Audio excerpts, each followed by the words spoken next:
Hey all, and welcome back for another HellfireComms movie commentary. We promised you Detective Pikachu and another film, so here's the second of those. It's the live-action Sonic the Hedgehog movie from 2020. Funnily enough, this was the last film I saw in cinemas, and God willing, the first one I see when we go back out into the world will be the sequel. So, Sonic's always been there for me. He's in the games, in the live-action. It's all good. So, if you need help syncing, check the video description. There's instructions there. Obviously, we can't provide media for you, copyrights and such. So, yeah, get your copy of the media and follow the countdown. Here we go. Sonic the Hedgehog in 3, 2, 1. Alrighty. I actually watched this film already once today. Yeah, I thought, you know what, I'll just leave it, and this is actually the first time that I have watched the film since I saw it in cinemas. Oh, really? So, this will be a nice sort of return to it, and Sonic was close to being my final film before lockdown, but it actually ended up being Onward. Huh. Whatever, we can't all... end with Sonic perfection and so on. And now I'm not saying it's a perfect film or anything, don't get me wrong, but I was surprised by how much I liked this, much like with Detective Pikachu, although I think this one wins that over that, just slightly. I sit on the other end of the spectrum on Okay. that one. I also, I came into this and it was just I was surprised by how much I enjoyed this because I was coming in expecting it to be a dumpster fire. So, I mean, admittedly, it didn't have to do too much to be better than that. But it was surprisingly good, and I did really enjoy it. I think that I prefer Detective Pikachu, and I think that Detective Pikachu is technically the better film for a variety of reasons. In part, faithfulness to the source material, and I think it's also it's a less cliche story than this one. I feel Yeah, that's true. Sonic the Hedgehog technically could exist with any talking animal alien type creature. It's that narrative through and through. It didn't have to be Sonic. Good old Marza handling the animation. They've been a part of the Sonic franchise for a while. Considering where the decisions started from with the Sonic the Hedgehog movie, they ended up in a really good place in terms of the digital characters and the animation and everything. It looks great. Oh. Those look like echidnas to me, Richard. They look like echidnas to me as well. Why would they be after Sonic, per se? I have no idea. This is sort of one of the things where I look at it and just go, I'm not quite sure how this all comes together. They took bits of the Sonic mythos and turned them into something else, which I don't know how it sits with me, but it's still enjoyable. Wow, you're super negative about this whole adaptation thing, aren't you? Surprisingly, yes. I don't know whether it's just sort of maybe an over-defensiveness of Detective Pikachu. I don't know.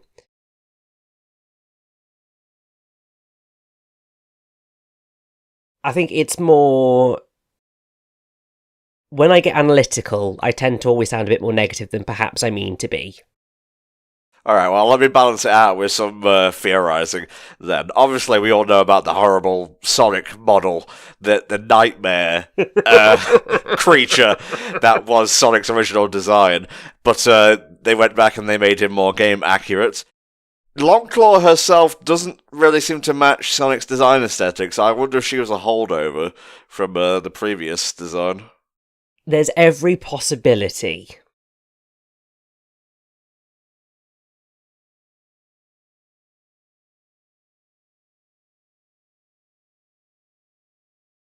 Probably part of where some of my qualms with the film come in, because it's very clearly a film that was created with one artistic standpoint that was questionable, that was then course corrected to a better one, but doesn't necessarily fully match up as perhaps it could have done had that been the thought process from the beginning. I don't really see that myself. But also, I do love that James Marsden is in another high-budget live-action CGI caper with a talking animal. Yeah, wasn't he in, like, Hop or something? Yeah, he was in Hop. Never seen that film. So. I don't really have any desire to see that film.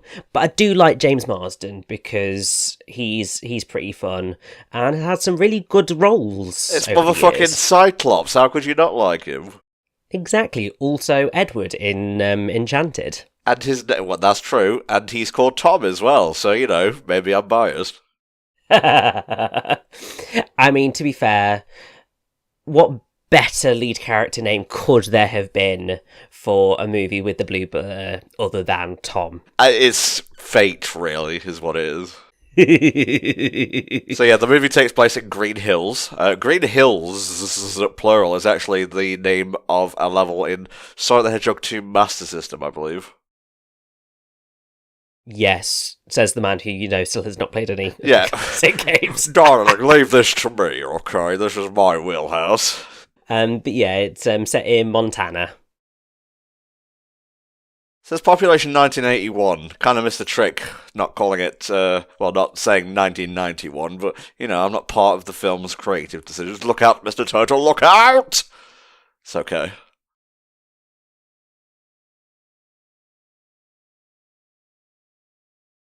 Ben Schwartz does an amazing job as Sonic, I think. He is actually amazing. Also, can I just say, always love a bit of Queen. This made me happy. I hear Don't Stop Me Now, I smile. Yes.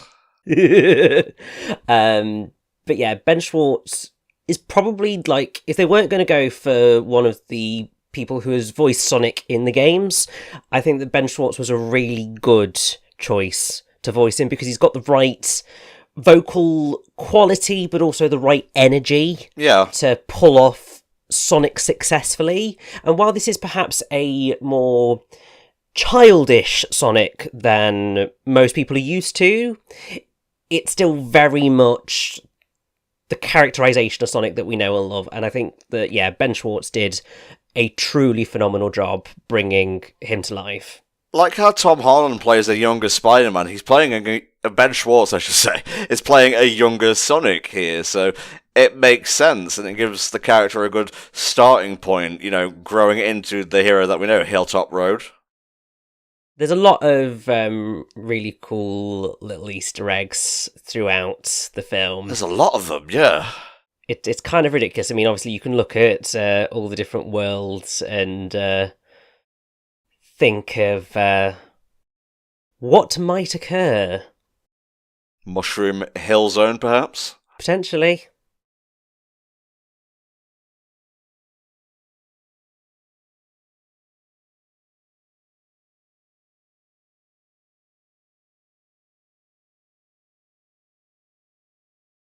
That they don't know about, so, you know. Yeah. Also, I'm not sure quite how I feel about Sonic being a space creature. I would have just preferred Talking Hedgehog from an alternate dimension. Well, dimension is fine, but another planet isn't. I don't know. They're sort of slightly different, but enough different that one sits better than the other. Okay, Richie, Mr. Pedant. Oh, Christ. Of course. I mean, the slightly terrifying thing is that that's a better design for Sonic than the original CG design. Yeah, this is pure Sonic, though. Him just fucking with people trying to, you know, capture him and such. Yeah, funnily enough, some SA2 elements have been spotted on the sequel's set and so on. Yes, and also we recently got another leaked screenshot of the set, which had Sonic, Tails, and Knuckles. Sonic Heroes. Yes, and I think that now that they've gotten this sort of design aesthetic, I think that they're on a roll, because the character model that they've got for Knuckles looks perfect, really. Well, the statue looks perfect. The statue, yeah. Obviously, we'll see how it works in motion, but yeah, you compare that to what the poor cast had to work with in this one. Jesus, even the fucking stand-in thing looked like a nightmare. Oh god, it was horrifying. Like, I remember when sort of the initial leaks, really the Sonic movies just seem to be associated with the most ridiculous number of leaks possible. It's kind of nuts, but like the original screenshots of what Sonic was going to look like leaked, and everyone just like, what? No, that's got to be a joke. Like, it's got to be April Fool's, right? Really? Yeah, let me clarify. They didn't make a bad design on purpose, only to then make a better one or reveal a better one for good press. Yeah. Because that's stupid. That's not how this thing works. Even through marketing and such, there were still, examples of the old Sonic design. So it's a credit to the animators of one of that they were able to work in such a short time frame, and they came out with something good in the end. In fact, it's a extra special testament that both Sonic and later Robotnik, as we see, carry such a cliched story. As much as I like Tom and his wife Maddie here, and there are a few other human characters which are interesting, it is, like Richie said, a very cliched story compared to Detective Pikachu. So I would say story-wise, Detective Pikachu beats Sonic, but I kind of enjoy Sonic more on a moment-to-moment basis, really.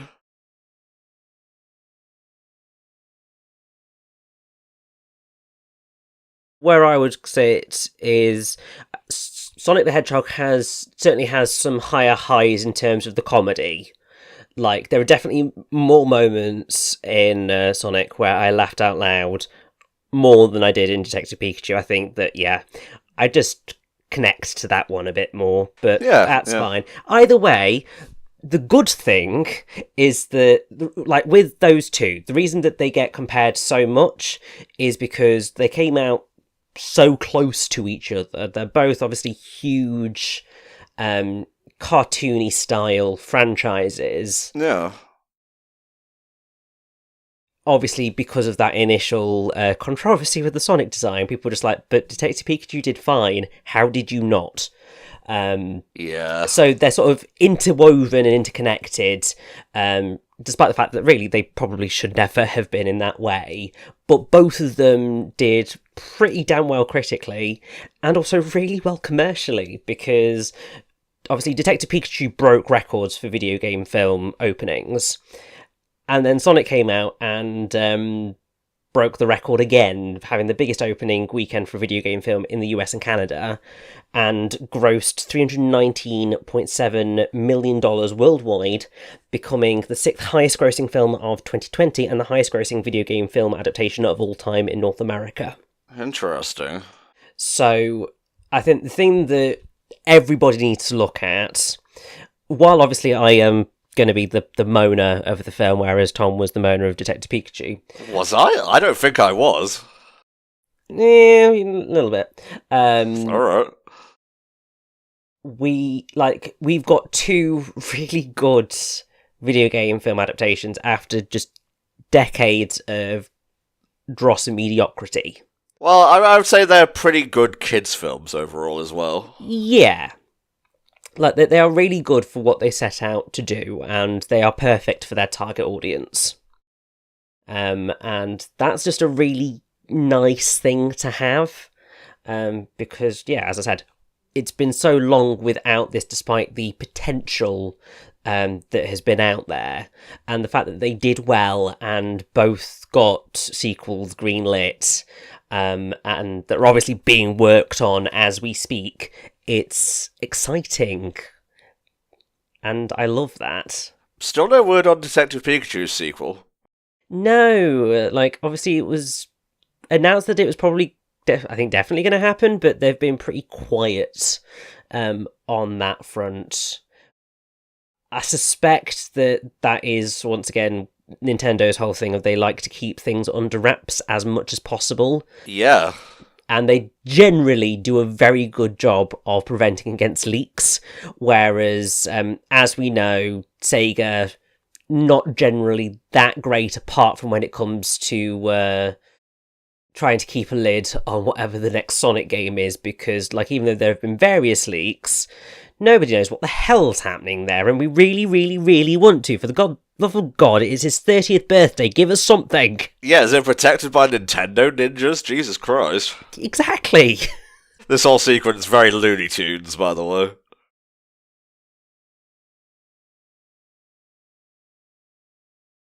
Aww.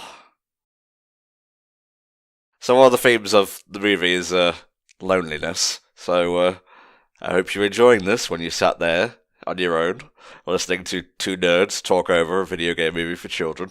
Who are both sat in the rooms, alone, but together. Sonic is the one constant, mate. He was always there for us.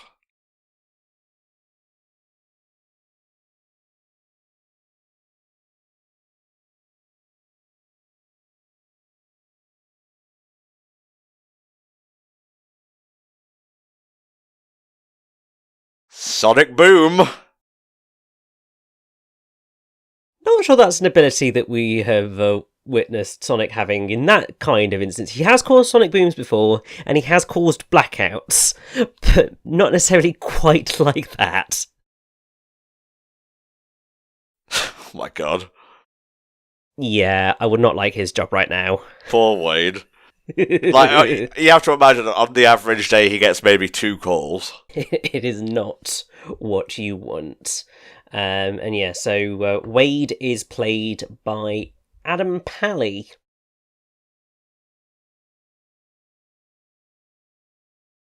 I don't really sort of know who he is, but people would probably recognise him as Max Bloom in ABC comedy series Happy Endings, and as Dr. Peter Prentice in The Mindy Project. Okay. Who played Maddie, if you could tell me? Maddie is Tika Sumpter.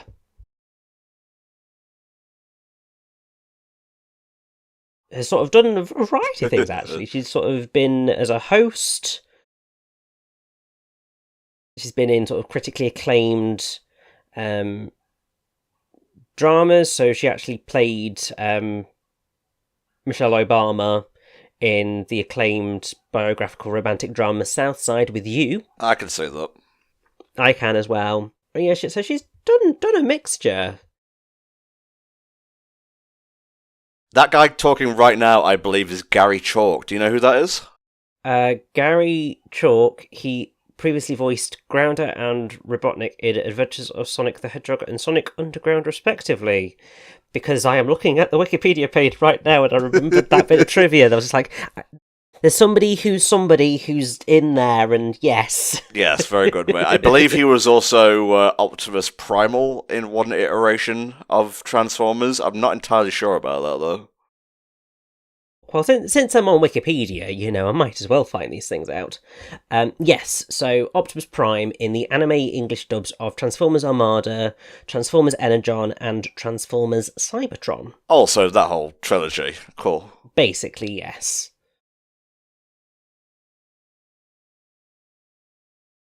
And then, yeah, he's been in a mixture of things, but seems to quite commonly be cast as sort of sheriff, member of the military, police officer. That seems to be his shtick. Right, now, Richie, I want you to listen carefully here and tell me if you hear anything. Okay.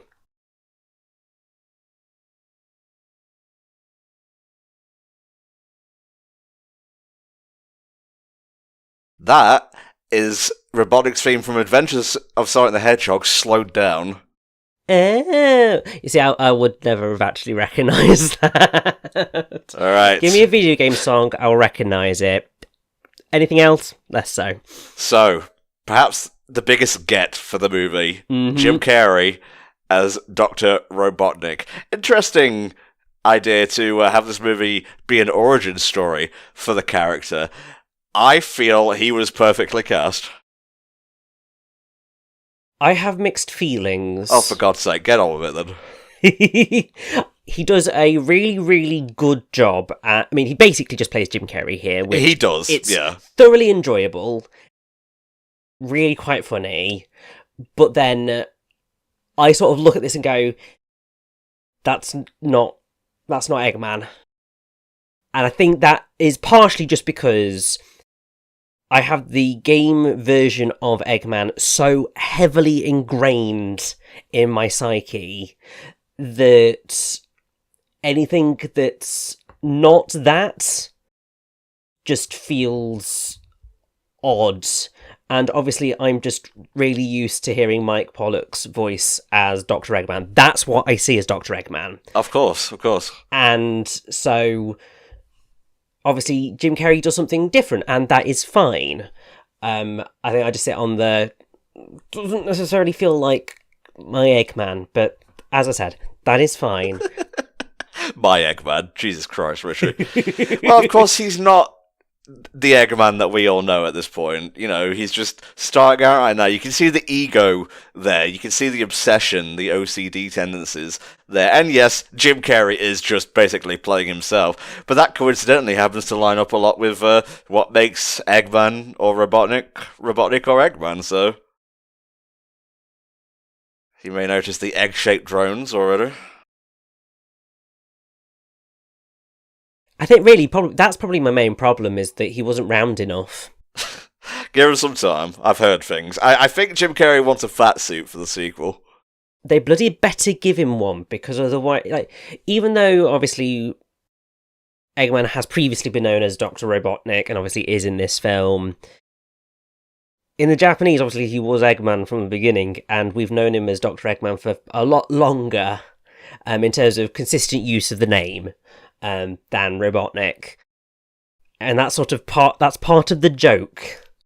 But either way, yeah, there's quite a few cool little Easter eggs in Robotnik's van. Mm-hmm. Some of them we'll see later. But his whole drone estate kind of calls back to 06 for me. And I never hated the mech design in there, so I'm kind of okay with this. Yes, now there's probably a good reason for that. So, Sonic the Hedgehog is directed by Jeff Fowler. Uh-huh. And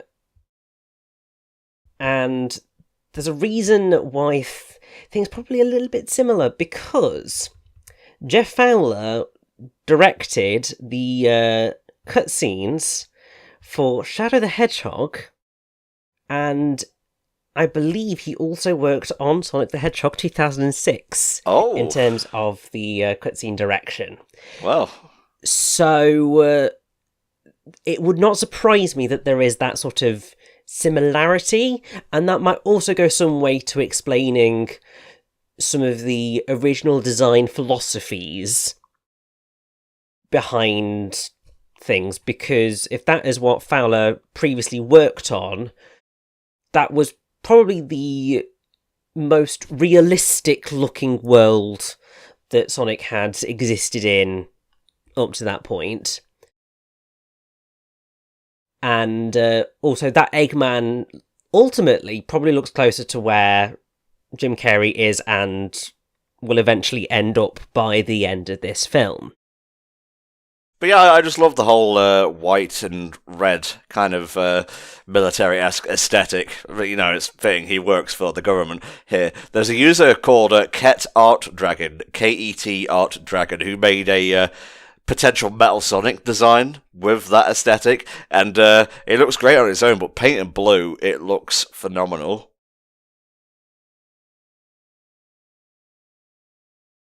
So yes, there's the whole thing about Tom wants to be, you know, a good cop in a big city, I guess, so make of that what you will. This is fantasy, after all. Yeah. Don't start, Richie. Don't start. I won't start. I'll just say that it was rather unfortunate timing. It was, yeah. When the film came out, because of the very traumatic situation that had occurred in reality relating to police officers in America. Oh, those bloody raccoons, I'll get them this time, I swear. seriously, they just need to get like a Jack. The laser eyes do a fantastic job of dealing with raccoons. I still haven't seen Incredibles 2. It's good. It's unfortunately not as good story-wise as the original, but that seems to be a very common thread with most of Pixar's sequels. You know, we talk about how the movie is cliched plot-wise. It's interesting that Tom and Maddie are married from the beginning. Yes. Like, there's no romance arc, per se, which is usually something that crops up in movies like this. Like, the hero gets the girl by the end. But, the deuteragonist has the girl already.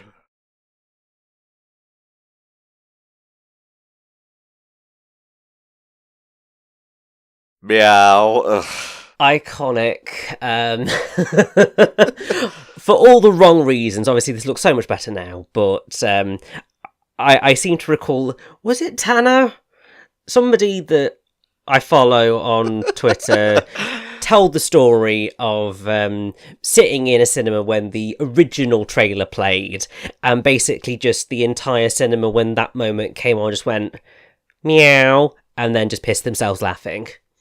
It may have been Tanner, I don't know, but he did a thing where he took a screenshot of the original design, and let's just say the tweet involved the word skittering and the word feet, so put 2 and 2 together. Oh, come on, you can't cage Sonic. They sent forces. He's been tortured for like 9 months, alright? Ironically, Movie Sonic did appear in that Sonic Forces Runners game. Yes, he did. So did Longclaw. So did Kid Sonic. So did I want to say Dark Spines or what the fuck is the super form from Black Knight? Excalibur Sonic. That's the one. I mean, the whole thing is about fucking Excalibur. I don't know why I forgot though. He raises a good point, Richard.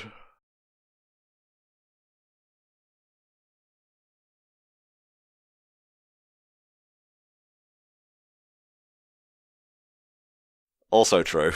Also, I like how this whole thing with Sonic just naming people after what they do leads in to calling Robotnik Eggman later on. I thought that was pretty inspired.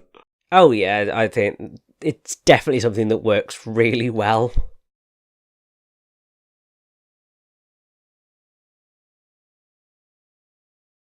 Don't draw attention to that, God.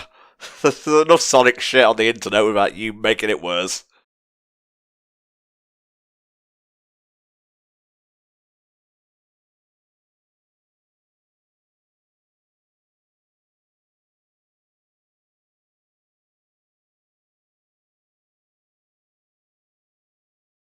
You see? Call it back.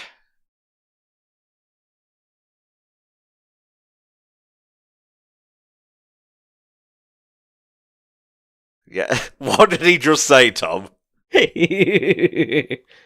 Ah, the little dog's on the sign and everything.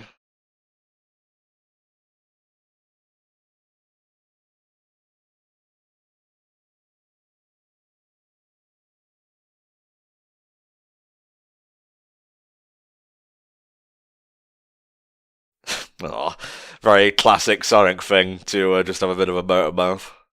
Very much so. And actually, I've got a list of people who were apparently considered for the role of Sonic. Obviously, grain of salt, we don't know for certain.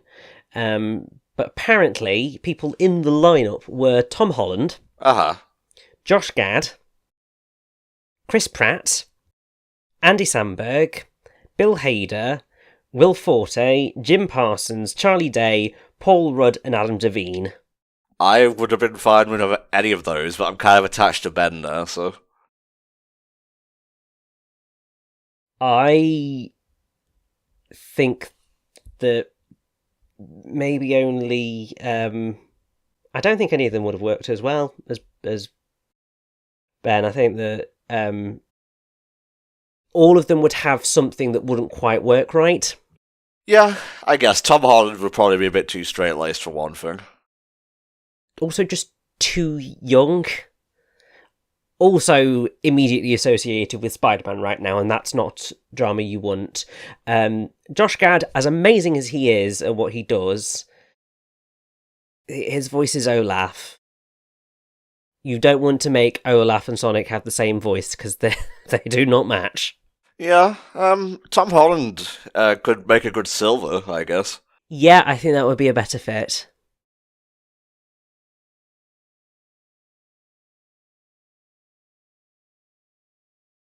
Oh, that's a real name. Okay.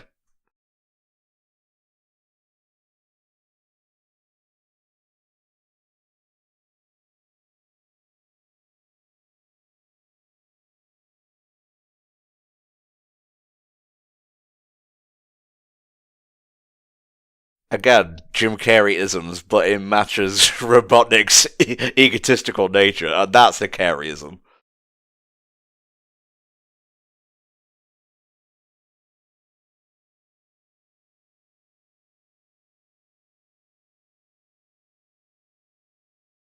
He just puts 100% into every role he does, really. And honestly, call me a simp for the guy or whatever, but it's just nice to see him back in this sort of role after so long.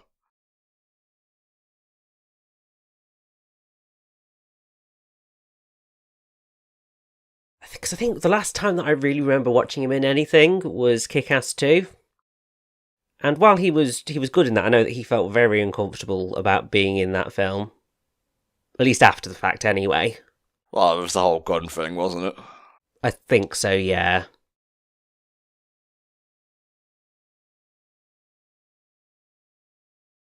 How does Sonic work at this point in time? I don't know. I mean, Samus Morph Ball, that's your logic. Well, I think that, turns her into energy or whatever. I don't know, but his model just seems a bit weird here.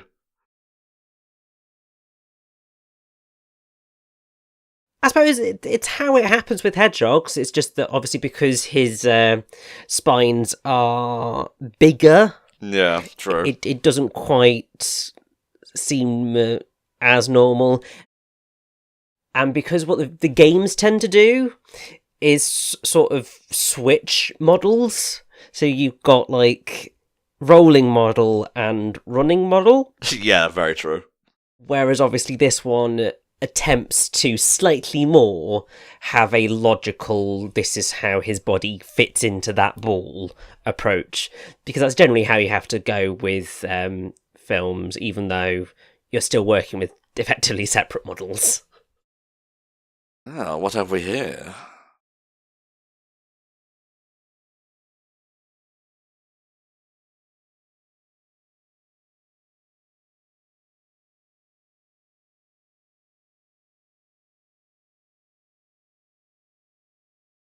Wow, he has no qualms with just threatening an officer.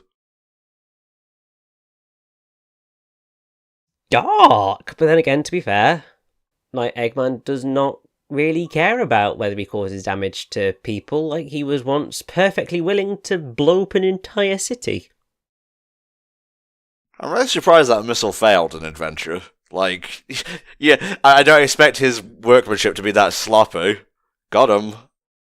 Yes, but you forget Dr. Eggman, IQ of 300 or 3,000 or whatever it's meant to be. It's 300. When in reality, 300.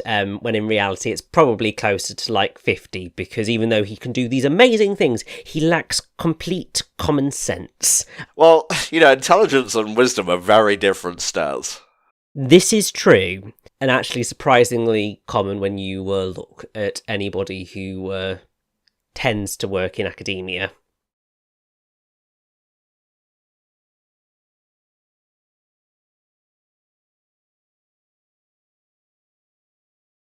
Timely. There's a few jokes like that in the movie where it's okay, you were probably mandated to put this in. I'll look past it. Yeah, I mean, the film has an odd love of the Olive Garden. It mentions it twice. It does, but that is more than the other kind of product placement stuff gets. Fair enough. Okay, so we just knocked out a government official, and now we're basically domestic terrorists, and oh shit. Yeah, it's not exactly where you want to be, is it? This is where the road trip aspect of the movie comes in, a kids' movie staple.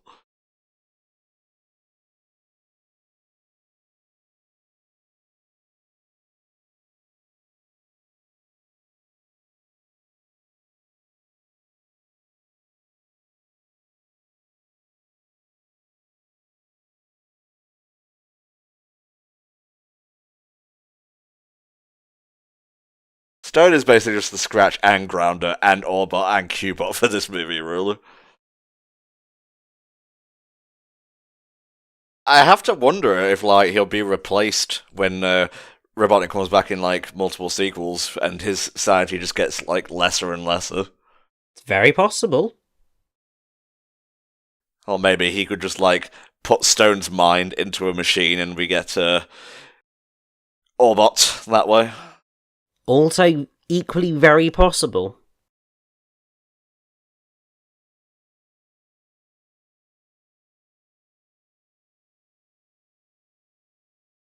I like how we just skip over that little thing. Yeah, I mean, that's basically the question that most people ask when they look at something. It's like, I'm sorry, what? What is it? And yes, it's meant to be a hedgehog. You can sort of figure it out, but... Hey. I mean, hey, at least he's complimenting his physique. Alright, Richard, alright. Isn't a Sonic team based in San Francisco? Bear with me a minute, let's see. Thank you. Something along those lines, anyway.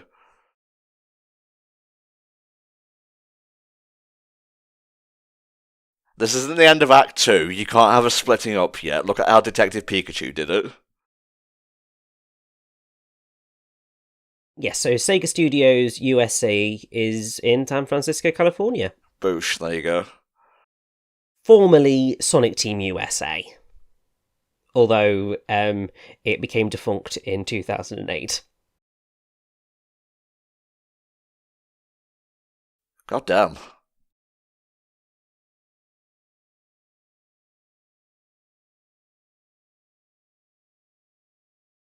You gotta remember, Sonic's been here for 10 years or so. He's got plenty of time to learn about what a Pacific Ocean is.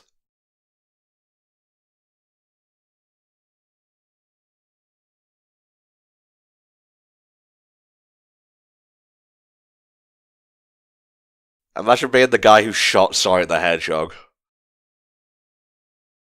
How awful would that be? I mean, unless, you're Mephiles, in which case you're probably quite happy with that accolade, but not when you're meant to be the good guy. Yeah, it's funny you bring him up specifically. Oh, Jesus.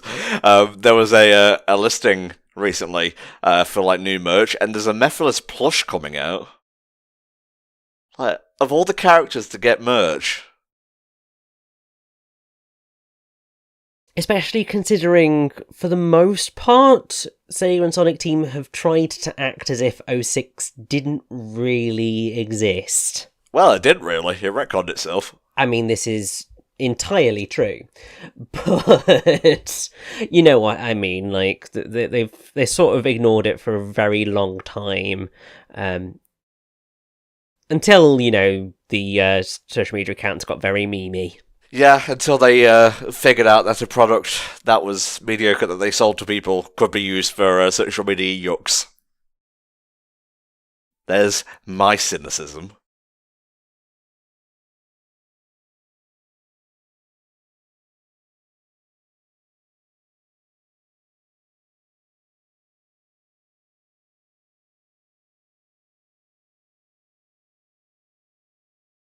He's such a fucking kid.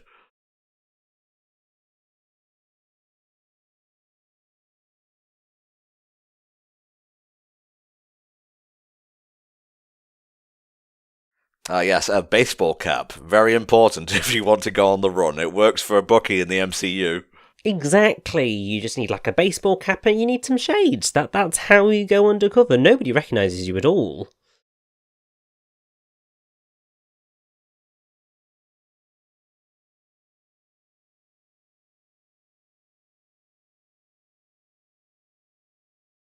Must be hell for Sonic to sit still. It's kind of like the Doctor in that regard, really.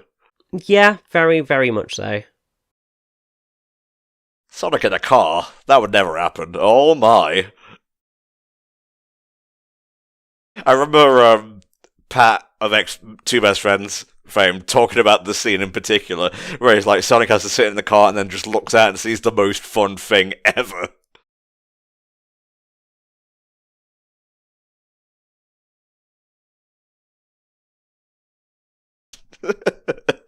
This is a fun part of the movie.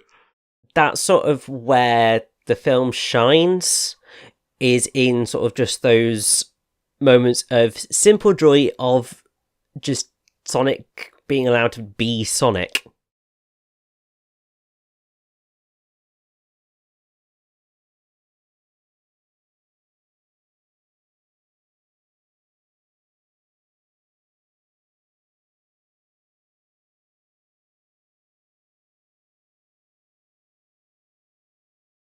Wait, you're incriminating me with every syllable, mate. Please stop. Oh dear. I never noticed that before, but the framing of stone there with the antlers on either side is kind of funny.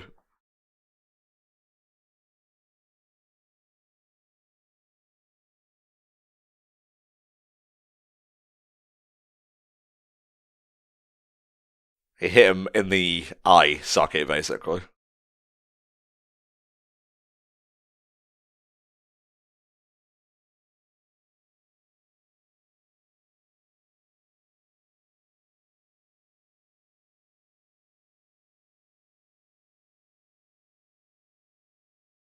Again, this is just Robotnik's origin story, and for me, that works.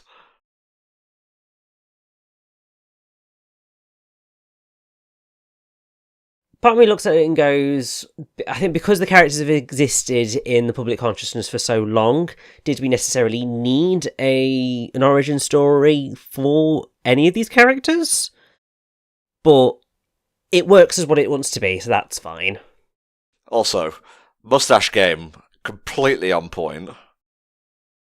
It's on point for being a mustache. It's not quite Eggman's luscious levels of mustache yet, but they did do this for a very specific reason. Oh, they did, mate. Yeah, although initially I was looking at it and just going, I'm sorry, that mustache is not big enough. You are not my Eggman. What is wrong with you? That mustache should be at least 7 times bigger. You watch, by the end of, like, the Sonic movies, like, canon run, Richy will be on his knees praising this iteration of Dr. Eggman. Oh, I'm sure I will. I mean, often that is the case sometimes with characters and franchises, is that sometimes you've got to set things up to be able to take them to much brighter and exciting places. From where they got to with the Sonic movie, I have a lot more hope for the sequel than I did for this film going into it anyway.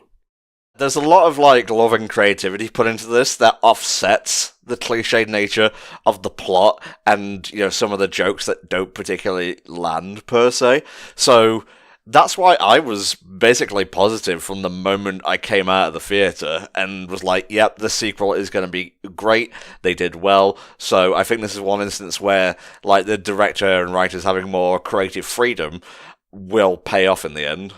Yeah, and I think the other thing that will help, because obviously it was Jeff Fowler's directorial debut, this one.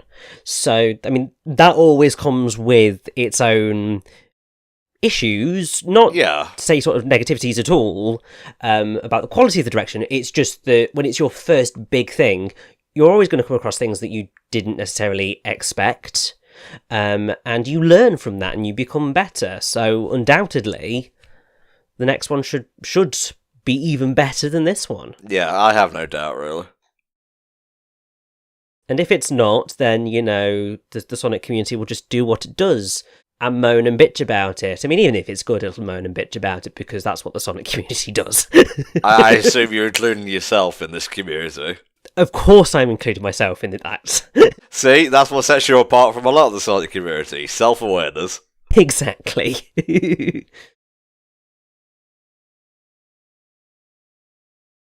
Another road trip staple, the montage of fun happenings. Sonic, stop you! I said, look what you've done now. Eat a whole pizza. I love how that's just a thing on the bucket list. Just a non-Easter egg, but a kind of Easter egg, is obviously there is actually an arcade Sonic basketball game exactly like that. Yeah. Let me see if I can find Sonic's complete bucket list on, like, Reddit or something. I'm sure it will be there, and if not, I do seem to recall that he basically does manage to do all of it in this film. Let's have a look here. Oh, learn parkour. Who do we want to tell Sonic that maybe that's not the best idea because it led to a rather meh game? Well, look, it's his bucket list, and if he wants to learn parkour, he can damn well learn it. Alright, we've got eat a whole pizza, compete in a sport, he's kind of done that. Find a genie lamp. Oh. Guitar solo, make a crank call, sail the high seas, run along Great Wall. That could allude to multiple things, but it does perhaps happen later in the movie. I believe it does, yes. The first thing that came to mind when I read that, obviously, was Dragon Road in Unleashed. Yeah.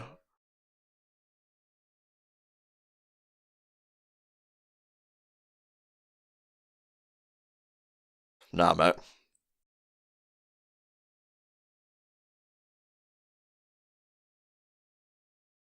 That's a very resilient ball. Bob roll!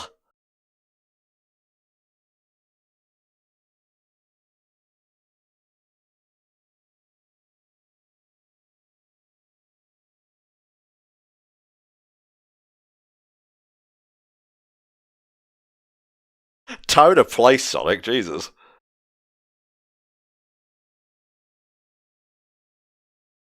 See, he's punching fast, but he didn't really have a lot of momentum behind his punches there, so... The world! I do love a good super fast slow-mo scene. Like, they're kind of in everything that's got a super fast character, but they're fun no matter where they appear. Well, when you want your, speedster character to just say, fuck it, it's time to rock and roll, time just stops to show how fast they are moving.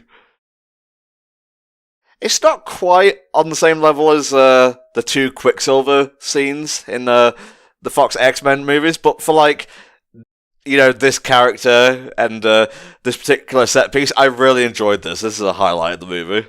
Oh, without a doubt. Just point him at the bar with a drink in his hand. Nice.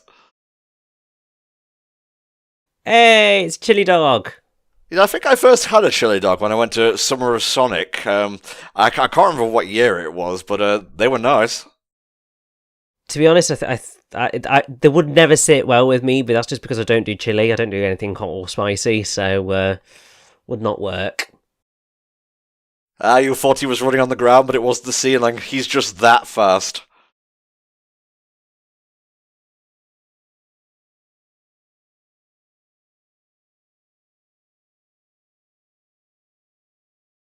Alright, now you're just showing off, Sonic. But as the lyric said, when I show off, don't criticize. Got him. Hey, you know what? I'm good. I'm good about that beer. Maybe we should just get out of it. Oh, okay. Didn't realise we're in Sandopolis, though.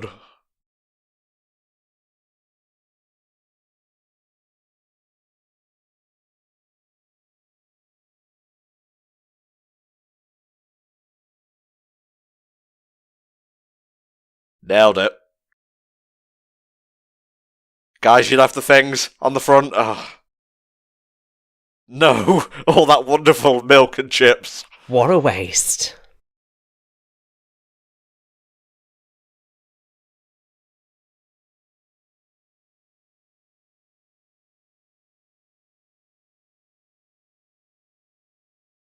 Ew.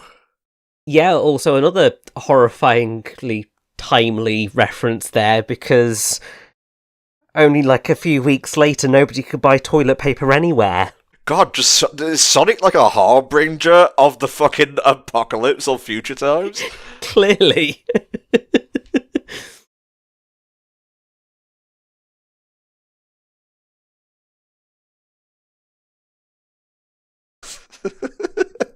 Yeah, he's just kind of like parroting Tom because he doesn't have a parental figure. And also, it is a common thing that obviously kids do. It is they mimic their sort of important grown-ups.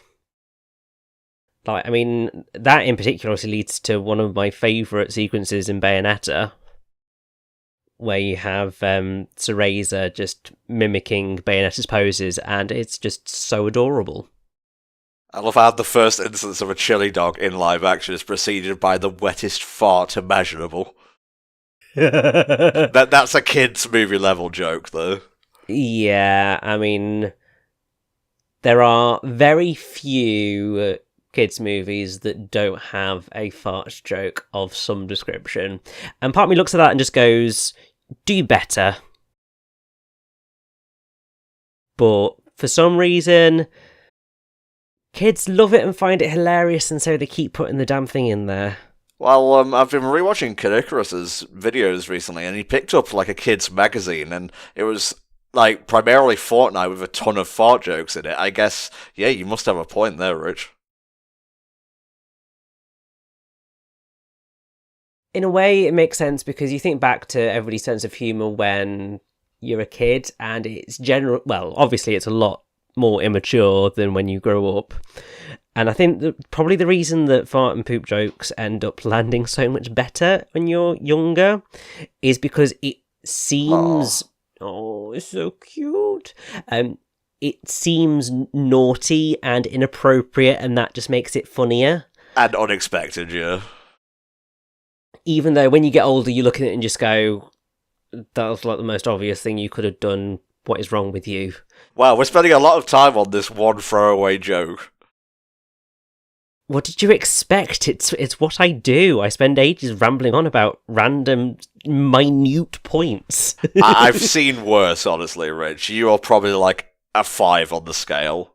It's true. At least when I tend to do that, there's usually a logical reason behind it, and I do try to wrap it up relatively concisely, but do ramble on. Damn, they just replaced that glass. Come on, guys.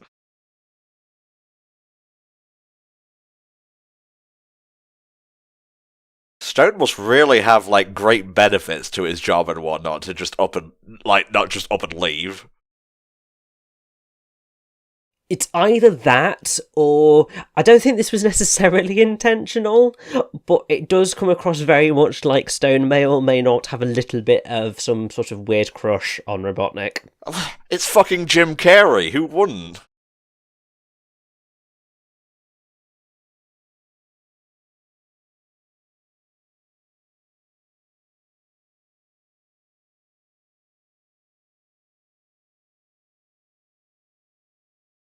I think that might change by the second movie when a certain character appears.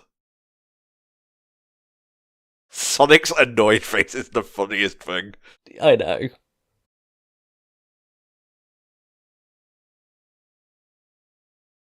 What's on your bucket list, mate? So one is definitely go to Japan. Like, I've been desperate to do that for such a long time. Another one which is probably more recent, as it's become a sort of potential possibility, is to be able to perform in some capacity on the stage of the Theatre Royal in Nottingham, because that would just be incredible. Another bit of the bucket list would be to finish my book series. Oh, yeah. I've done 1 of 7. I will get there eventually. And then... Well, another one would be to go to New York and see a show on Broadway, because obviously. We should go on a road trip or something, mate. Would be fun, yeah. Just saving up all the money. Obviously, other bucket list thing is buying a house, but that requires a lot of money. My bucket list is a lot smaller, and both in numeracy and scope. It's mostly stuff like get a proper bank account, because I've been, a spoiled only child for so long, just haven't needed one. And then I got YouTube, and obviously they pay through PayPal, so just having a little bit of extra independence would be nice. Just stuff like that, really. That's fair. And I mean, I think that's sort of something that's important for everyone, is that, one, you don't necessarily need to have a bucket list. Like, you can just enjoy your life doing whatever the hell you want to do, as long as it doesn't hurt anybody. Exactly. You don't need to have any big dreams and goals. As long as you are content and happy in your life, then that's enough. But obviously, if you do have those slightly bigger dreams and things that you want to do, then go ahead and do them and try to make them happen, because, I mean, what's the worst that's going to happen, apart from, death? Serious maiming, but... that's pragmatism on a whole nother level. Yeah, but generally, like, you have that whole thing of, if you sort of shoot for the moon, then you may just end up among the stars. Or you'll die in space. Yeah, but, depends whether you want to take the optimistic emotional ride of the metaphor, or whether you want to just sort of go the fully literal route where you just go, oh no. Oh no. The only reason I'm going to defend this is that Sonic dances all the fucking time. Alright, he is hyperactive as hell, so it makes complete sense for him to floss. It does, but equally, I think the one thing that the Sonic movie, one of the many things, I've moaned about slightly, I think that some of the things that it does do, it dates it very specifically to this point in time, and that's fine. Yeah, it panders a little bit. But I do think that it perhaps could have not thrown in so many of those specifically timed jokes, which would have made it sort of last a bit longer in terms of what remains funny in the public consciousness. I feel like that's going to be toned down in the sequel. I would hope so. Also, I'm just sick of the floss anyway. And I do seem to recall that when we initially saw that shot, the animation didn't see him flossing. I think it was something that was more akin to one of Sonic's victory dances, as on like the result screen. And to be honest, I would have preferred to see that, because, as a video game fan, that's a more exciting thing to witness than a floss. Oh, that's cool. Action's great in this movie, I gotta say. Oh, it really is.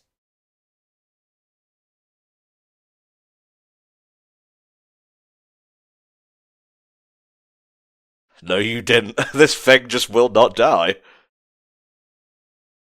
And just going back to what you said about Sonic's victory poses and whatnot in the games, there is actually an Easter egg way back during the whole Queen montage thing where Sonic breakdances, and that pose he pulls with like holding his foot in the air, that's from Generations, I believe. It's not the only pose Easter egg, so keep an eye out, you may spot another or so.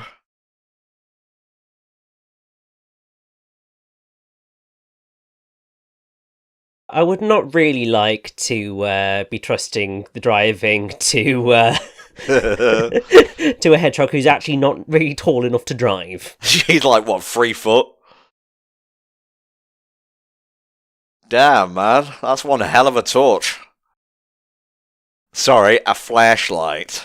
Oh, yes, of course, we need to start using the Americanisms, because this is in America. That was a very Jim Carrey take right there.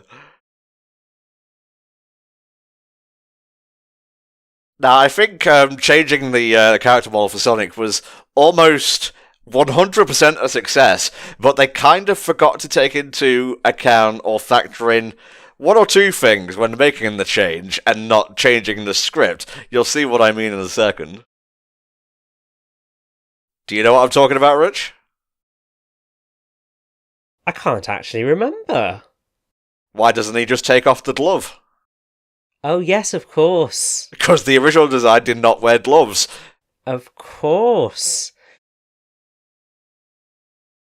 But then, to be fair, Sonic never removes his gloves in game anyway, so it's not that weird. It's sort of that whole slightly crazy cartoon thing. Characters have gloves for no discernible reason, and that's basically their hands. The only place I've ever seen it questioned was in an extremely goofy movie. Yeah, that is the only place I've seen it questioned too. And you ever wonder, like, why we're always wearing gloves? No, Sonic, you must live. Don't kiss him, Tom. Yeah, please don't. We've been there before. It was not pleasant. I want, for a future Sonic sequel, for the cold open to start with the whole Soliana thing, and then Sonic just comes in and, like, blows through and they ignore it for the rest of the movie. It would be amazing. Yeah, that would be pretty spectacular.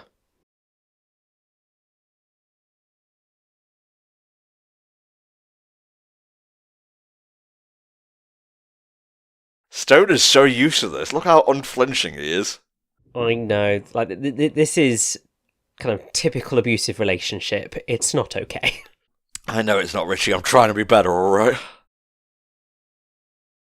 Always coming in, asking you to pin yourself up against the wall while I pull a blue pin or quill out of your lapel.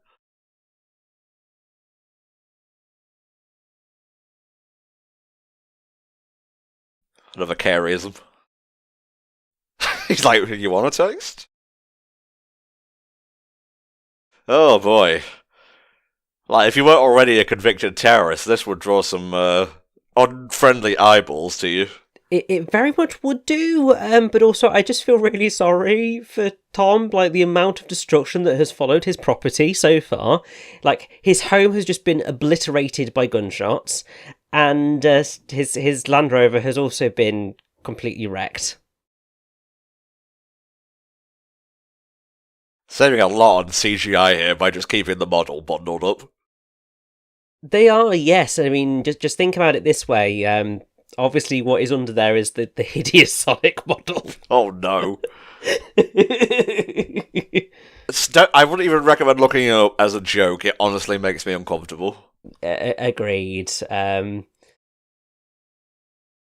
But I have to say, Rachel, who is Maddie's older sister, it's kind of hilarious. Makes a lot of sense why.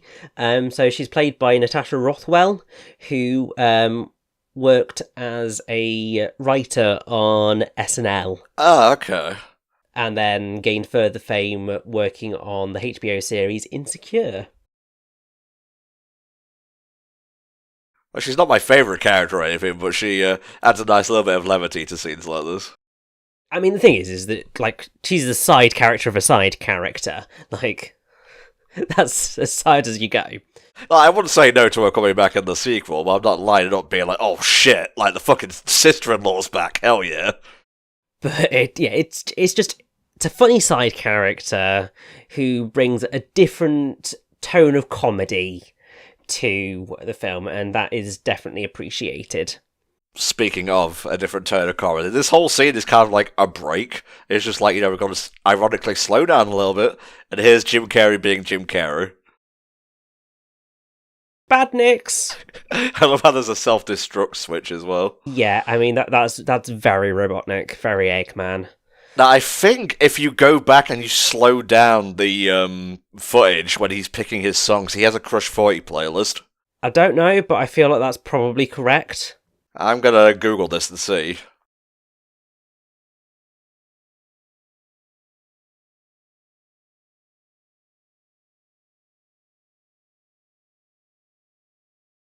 Let's see. Although Crush 40 was not involved in the soundtrack, the dream team of Gioli and Sonic sound director Jun Sonoy wasn't completely ignored. An Easter egg tucked away in the film shows a reference to the band amongst Dr. Robotnik's diabolical playlists. Ah. So there you go. You know what? I think they should at least do a credits theme for one of the future sequels. Please, like, there are few bands so heavily associated with a franchise. Like, I think the only comparable artist and game that I can think of is Utada Hikaru and Kingdom Hearts. Like, you think of Kingdom Hearts as music, and in terms of the themes, obviously, you think Utada Hikaru, you think of the themes of Sonic, you think Crush 40. It's just the way that they roll. I actually enjoyed their work a fair bit on Team Sonic Racing. Oh yeah, like I think that honestly they do fantastic work, and they have consistently done fantastic work with the Sonic franchise. Like, their sound has slightly changed over the years, and you can say whether that's for the worse or the better, but I just enjoy the dream team of Gioli and Sonoy. Yeah, and that's why. I mean, the thing is that that's what bands do. That's what music artists do. Is that their sound changes constantly throughout the years, and it's just how it works. Also, I think that is probably canonically the first time that we have ever seen Sonic's feet. Oh. You know, I knew there was a reason Flame wasn't on this commentary. Yeah, it's definitely for the best. So I'm looking up Metacritic for this film. Corey's sitting at a 63 tomato rating, which means it's a red tomato. It's not certified fresh, but it's up there. The audience score with 10,000 plus verified ratings is 93%. I feel like that's maybe slightly warped higher. A little bit, possibly, yeah.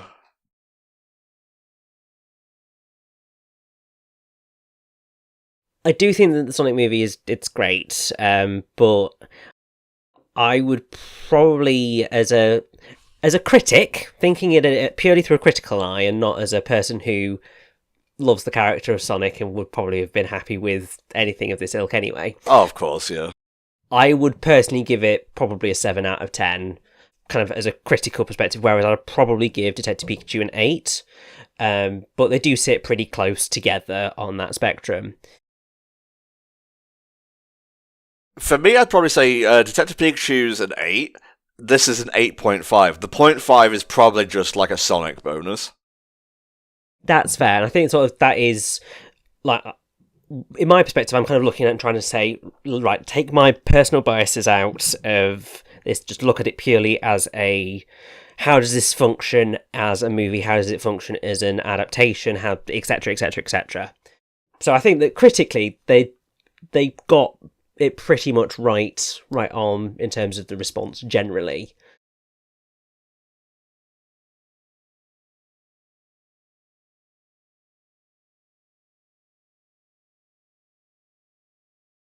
Obviously, the film got compared to Detective Pikachu at the time, but there was another film that came out relatively close to the Sonic the Hedgehog film, which also had questions regarding horrific CGI monstrosities. And that was Cats. Oh no. So yes, the musical film adaptation of Cats came out in late 2019. Gene Park of the Washington Post gave Sonic a positive review and specifically stated the Sonic the Hedgehog film is the furthest thing from Cats despite the early comparisons, wary fans expecting the usual easy target to mock will instead find something to fervently celebrate for years. I agree. I agree as well. I think that's it's an apt thing. Also, oh, look at the doggo. Oh, I'm so desperate to get a dog. It's fine, mate, don't worry. What do you feel about Sonic's new shoes? They're fun. I mean, obviously they are much closer to the iconic look that we all want of, red shoes with a white stripe. Part of me is kind of just like, oh, why couldn't it have been like closer to the game style that we are more used to as of more recent years? But like, they look decent and they're fine, so they're good.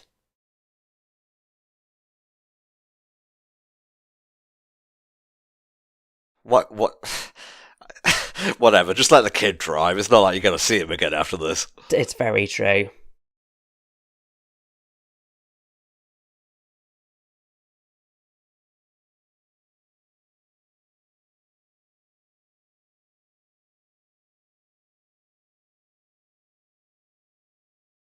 Very awkward.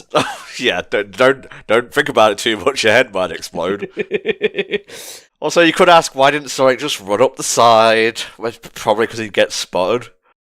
Probably, and also because even though he knows that he can run fast, I don't think that he's necessarily ever attempted to run up the side of a building that size before. Possibly.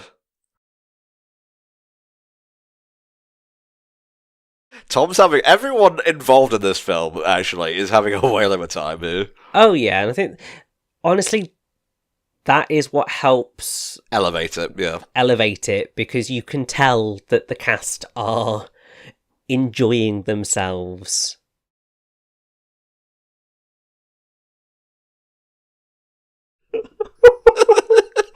It's just so this bit is just so cringe that you kind of just like, it's the nervous laughter of you made that a joke? Why? Okay, right, okay, yes, this is funny, let's go. This scene makes me melancholic because that dude with the glasses kind of reminds me of FTA a little bit. That's fair. I hope he's doing well. I'm sure he is. Alright, so we're here. Let's get the rings and go home. Oh, jeez.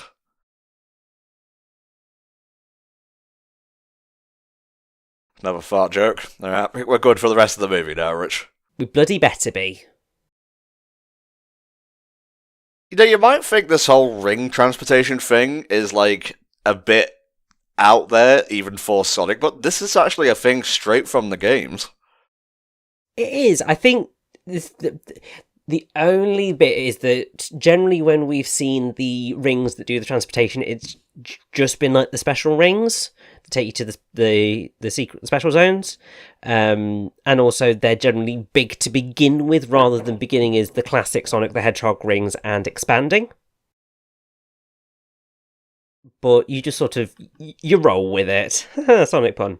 Yes, good, awesome, fantastic. I forgot the Sonic colours. Good, great, awesome, outstanding, amazing! Oh, I'm looking forward to that supposed remaster, mate. We might have to bring that HFC. We shall have to see. I mean, I already played it when I heard that Roger was stepping down from the role, and good luck to him in future roles. I enjoyed him as Sonic, and I hope he does well. But yeah, there we go. Anyway, the point I was trying to make was I think the whole ring thing is really cool, and it just feels Sonic-y, so...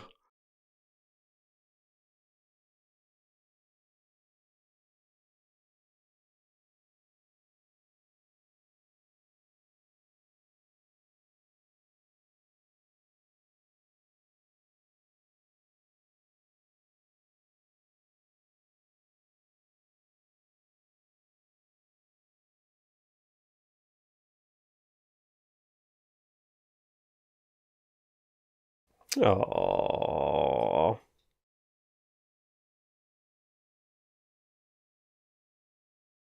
Maddie understands. Maddie understands. I think that's another thing that I do think is just really quite fun with the Sonic movie, is that you've got a couple who... Uh-oh. Well, obviously you've got Robotnik interrupting it at all times. But you've got a couple who love and trust each other, and even when just crazy stuff happens, they're just willing to go with it because they care about each other. Now, obviously, I'm here for Sonic first and foremost, but I found myself not having to force myself to like these human, OCs and whatnot. And I think, obviously, with Sonic X, that was probably the biggest challenge that that one faces, that most people hated Chris within an inch of their lives.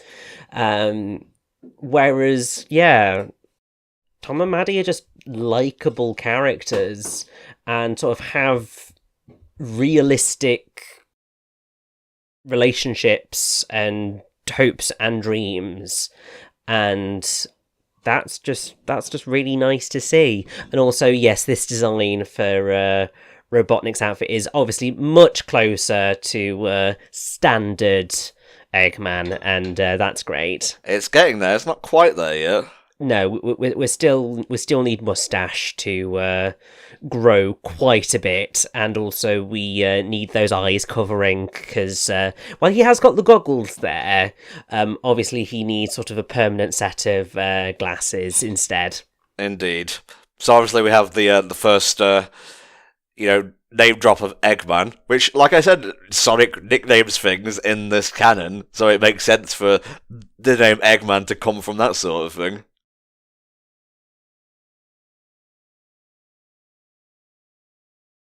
Turns out Sonic just can't stand humans.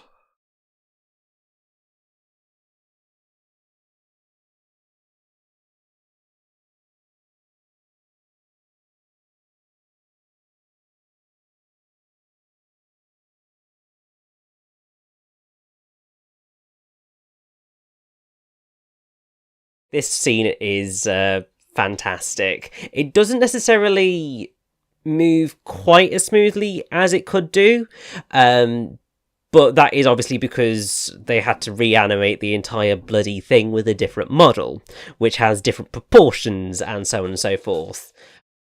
I think Detective Pikachu blends the CGI with live action a little bit better, mostly owing to it being shot on, film, as we discussed in that movie commentary. But I was really impressed with the CGI quality for this movie. Maybe I'm just, cynical because, Marvel stuff in recent years, Thanos aside and so on, hasn't really been up to snuff. Marvel's been hit or miss with theirs. I think with Sonic movie, it is very good, and it's definitely better than what was sort of initially shown off in terms of the overall quality. And also, there's the ring sound.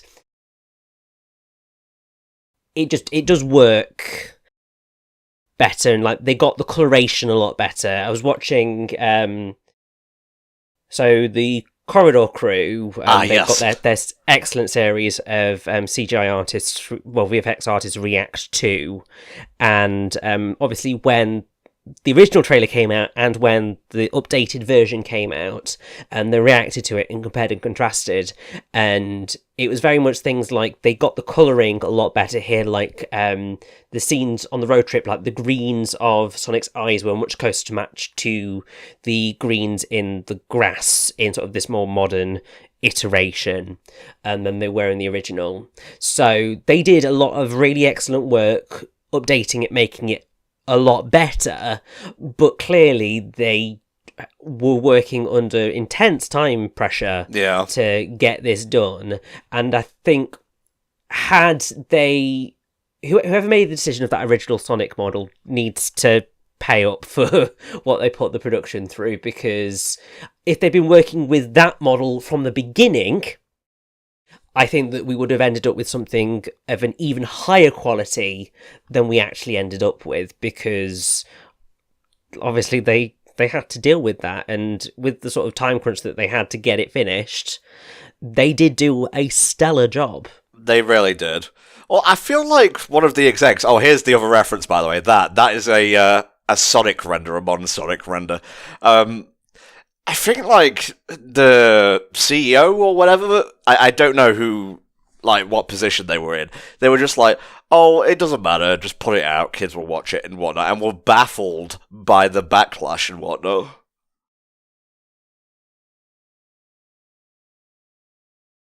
It's probably sort of, oh, there we go, Ring Along the Great Wall.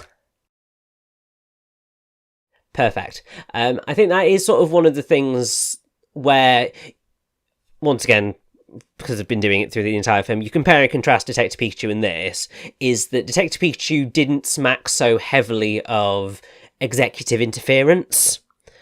That sort of felt more like a team that was allowed to get on and do the job that they were paid to do, and it sort of paid off, whereas Sonic movie does feel like there are moments where there was executive interference making decisions that anybody without money for brains could tell you was never going to work, and forcing their will, like the hippos they are, hippo being highest paid person's opinion. Okay.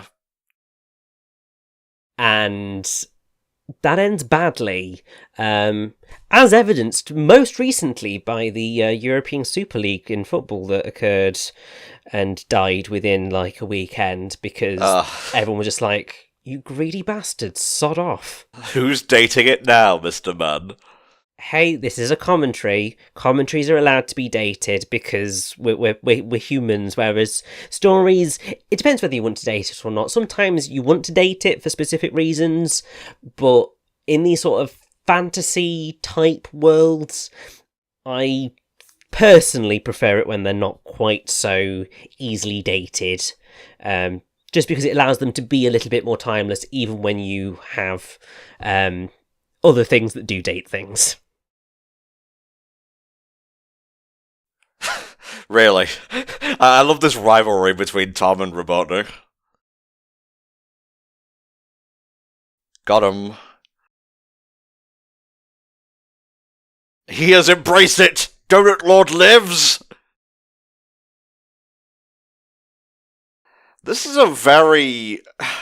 this is a weird word to use, but minimalistic finale. Yes. To like an action movie. But I kind of dug how minimalistic it was, actually. You had some like action set pieces throughout the movie, but this is still Sonic's first movie. So I think the stakes should be relatively small and slowly build over time. Fuck yeah, Wade redemption arc.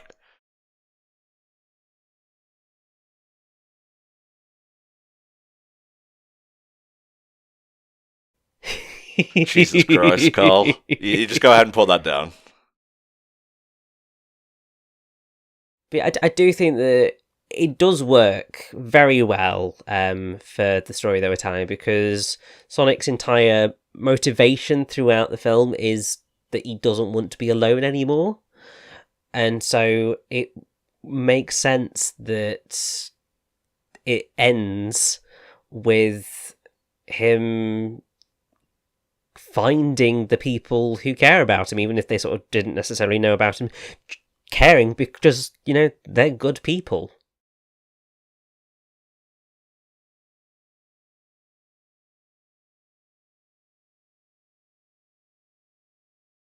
I also activate when friendship is in the immediate vicinity.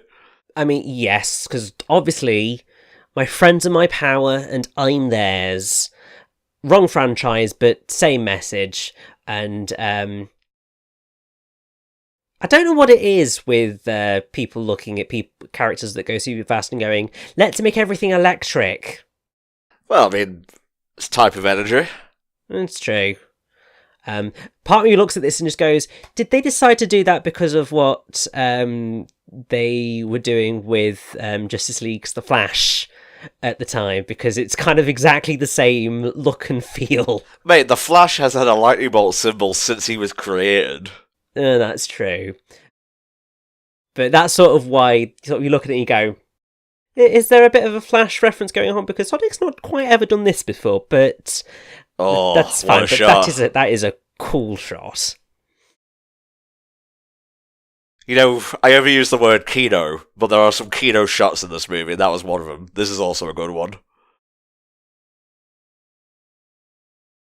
So we can theorize about, what Sonic's power is. I'm thinking it's going to be chaos energy myself. It's going to be something of that ilk. Apparently, early drafts of the film did feature Supersonic. So, and obviously that would have come at this moment in the film. But Jeff Fowler has gone on record as saying that those ideas were discarded because it didn't make sense to obviously bring in the supersonic thing just yet, and just wanted to focus on the origins of Sonic and Robotnik's relationship. Exactly, that's Sonic 1. The Emeralds were present, but you couldn't turn Supersonic in the first game.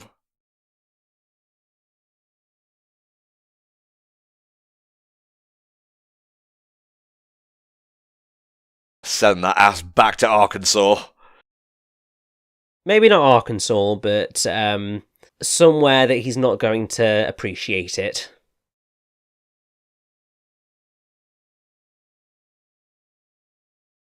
Let's blast through with Sonic speed! I have fucked up. At least he didn't put a big "this is the weak point" button on that ship, because, that would have been even more embarrassing. It's called a fuck me light, thank you.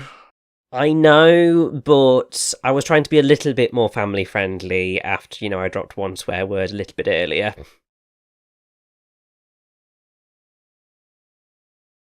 So yeah, we were just talking about how this is like the Sonic and Robotnik rivalry origin story.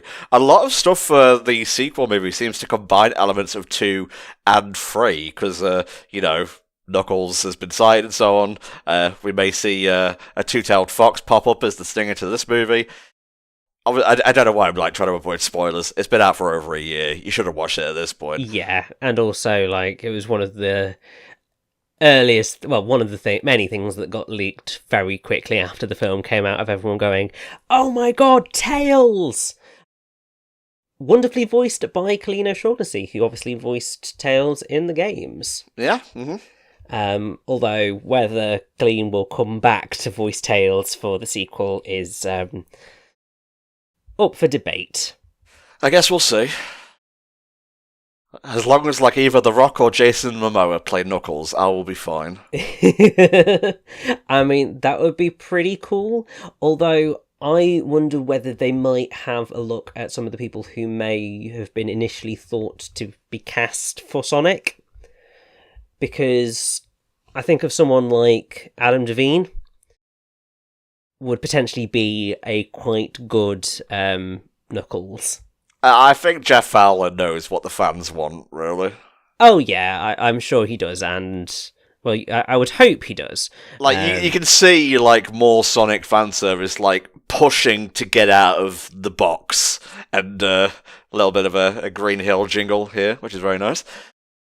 So I expect like more game tunes and stuff like that in the sequel, as long as the narrative is stronger, and I'm pretty sure it will be based on what we've heard. I think the Chaos Emeralds will be heavily involved. So, yeah. I got my shiny stones. That's all I need.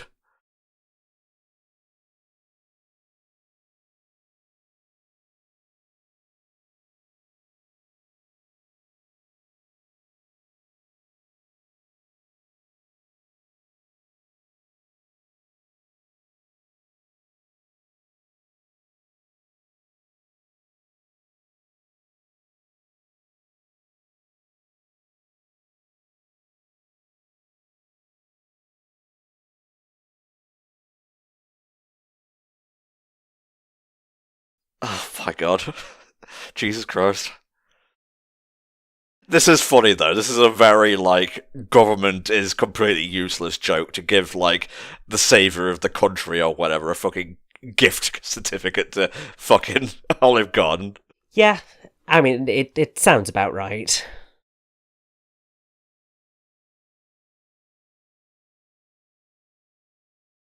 Non-invasive, definitely.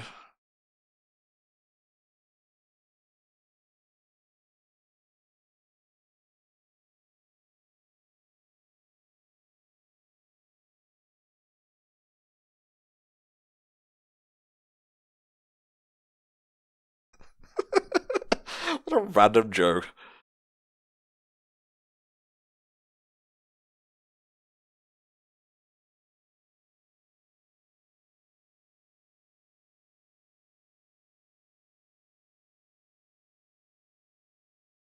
They're literally a family, and I love it. This is a great direction for this like canon of Sonic, I think. Without a doubt, and honestly, like, it's an approach that initially you think about and you just go, how the hell is that going to work? But it really does, because it allows Sonic to grow as a character, and it gives him sort of a place to sort of base his morals off of. And you could see how this Sonic could become the Sonic that we know from the games, with his sort of such a strong sense of morals, and how it could come from characters like Tom and Maddie. Alright, movie, you can have that one. You did good. Yeah. I don't know why I didn't catch this originally, but yeah, this is all the stuff from his little den, as it were, just brought up here, which is real. It shows how much Tom and Maddie care about Sonic, really. It's really sweet. That feel when Sonic will never be your little brother. Yeah, but then to be fair, probably a little bit dangerous. Seems like a nice place to live, honestly. Really does. I'm not just saying that because Sonic's there. Look, I wish Sonic was real so fucking bad. Oh, here we go. Here we go.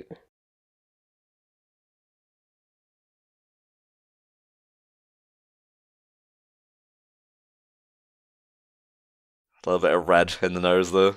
Uh-huh. Now listen very carefully to his voice here.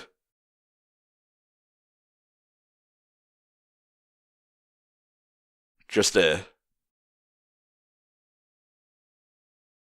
That's almost Mike Pollock to a T. It is, and also, as you can see, there's a slight bit more rotundity about the podge. And obviously that moustache is looking a lot more glorious.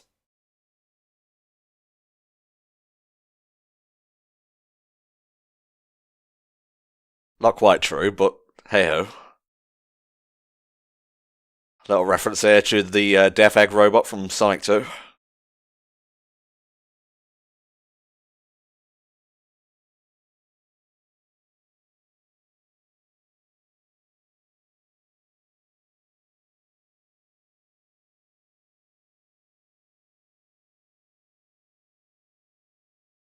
It's funny because, Sonic started by coming to an alien world and was on his own, and it ended with Robotnik coming to an alien world and being stranded. Uh-huh.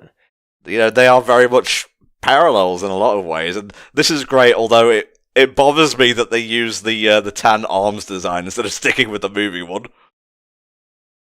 I mean, a little bit, but also, obviously, that is Sonic. So yeah, anytime that credits like these happen in video game movies do just really make me happy, because it's just like, this is the type of fan service that I want in a credit sequence, because you just can't stop smiling. And if the movie was bad, and I don't think it's bad in the slightest, as we've mentioned, blue spheres, fuck yeah, it would come off as more cynical, but this just feels like a nice cap on a cliched and somewhat tired plot, but it was fun. Like we said, Robotnik, Sonic, their actors elevated things. Tom and Maddie, they helped elevate things. There are a few dud jokes here and there, but for the most part, they landed. There was just a lot of what I feel were very mandated sort of things, like, get the fart jokes, get the flossing in, stuff like that. Obviously, road trip and so on and so forth. Oh yeah, and I mean, honestly, the Sonic movie had no right to end up as good as it did. No, it didn't. From where we were before it came out, it was just like, oh god, this is going to be hell. Also, I will say this mid-credit stinger did make me very, very happy. It's a good one. Because, obviously, everyone saw the initial Sonic and was just like, but obviously nobody knew that Tails was going to show up, and my god, they got him perfect. In some ways, more so than Sonic, really.